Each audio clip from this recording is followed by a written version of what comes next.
Has Donald Trump lost Steve Doocy? Okay, I don't know for sure, but from today's Fox and Friends, the cover story that keeps changing about what exactly happened vis-a-vis Donald Trump and Ukraine, it doesn't seem to have convinced all three of the friends. And so here's a section from this morning's episode.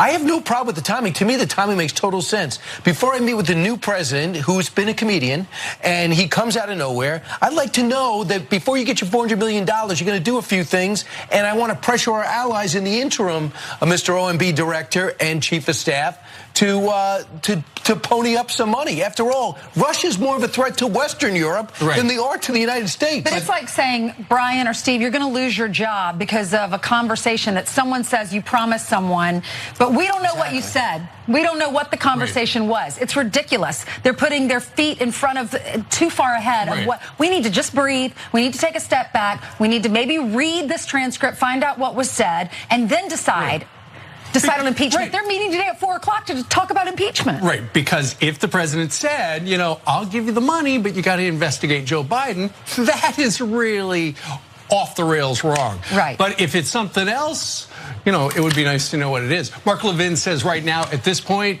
the media and Democrats are in panic mode.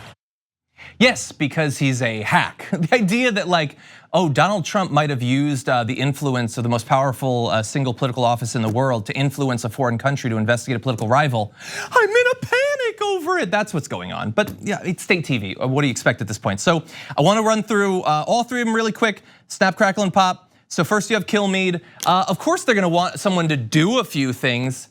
Yeah, bozo, it matters what those things are, okay? If we're giving them hundreds of millions of dollars and we expect them to, stop cracking down on a marginalized group inside of their country, that's the sort of influence that we're okay with. Our money is supposed to buy something. Maybe it should, for every once in a while, buy something positive for the world. That's one thing. Using it for your sole political benefit inside of one election, that is not an acceptable use of taxpayer money. It's not even Donald Trump's money. That would be corrupt enough. This is our money, and so using vague language, that's not gonna save you in this case, Kilmeade. I believe it's Ainsley Earhart, she says, we don't even know what was said at this point. And how concerned does she seem to be about finding out what was said? That's what I love about the attempt to distract. It's always like, well, oh, you think this thing is bad, well, what about that thing? Which isn't to say we should apply the same level of scrutiny and concern to both, it's that we should ignore one because something the other. And in this case, we don't know what was said, and how could we possibly ever find out? Scientists have debated it, I don't think they're ever gonna figure it out, so we should probably just move on to a different topic. No, your job is not to sit there and talk directly to the president. I mean, that's literally what your job is. That shouldn't be what the job of a member of the media is. You should want to know what was said on that phone call during Giuliani's meeting. All of the contextual information needed to know how serious this is. Was something illegal actually done? You can't just say, who knows, okay? You should want to know. You should be pushing for it. And considering that you basically have the status of a White House aide at this point, it would be nice if you did.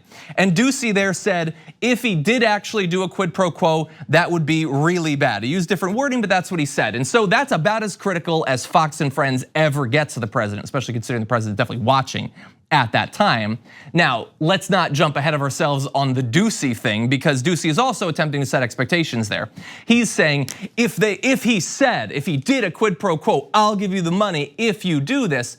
That is attempting to move the goalposts. The idea that corruption has to be laid out in 140 characters for it to be an issue, that is insane. That is not how this whole thing is supposed to go.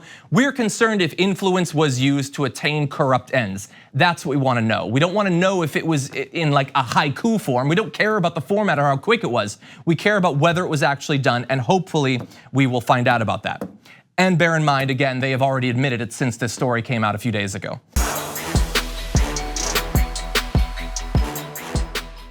Thank you for watching this clip from the Damage Report. For more content from the show and access to TYT Network members-only exclusives, go to tyt.com/Brooke. Wait, no, it's tyt.com/John. Go to tyt.com/John to sign up.